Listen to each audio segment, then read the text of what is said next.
Galing din, oh. Hahangaan mo din. Tricycle driver, pero pinipilit niya mapag-aral yung 3 bata. Di ba? Tama.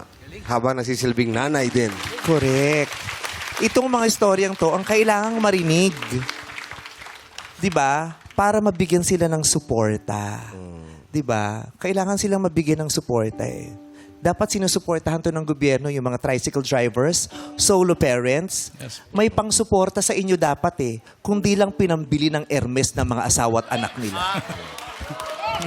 Tama? Alam mo, paulit-ulit na natin sinasabi, we live in a poor country, the Philippines. No. Hindi pala talaga mahirap ang Pilipinas. Ninanakawan lang. At hinahayaan. Parang, kaya doon sa mga anak, sa mga asawa, na pagbibili naman kayo ng Hermes o ng ano, isipin nyo naman to. Diba? Yung isang Hermes nyo, 3 bata nang makapagtatapos nun. Imagine nyo yung mga lugar, yung mga probinsya na ang hirap-hirap ng lugar. Walang kuryente, ang daming di nag-aaral, ang daming di kumakain. Tapos yung asawa ng mayor nyo, kung todo alahas. Sabihin nyo sa kanila, Ma'am, benta mo ng mga alahas mo para mapag-aral yung mga bata. Diba? Para magkaroon naman ng kuryente sa bahay.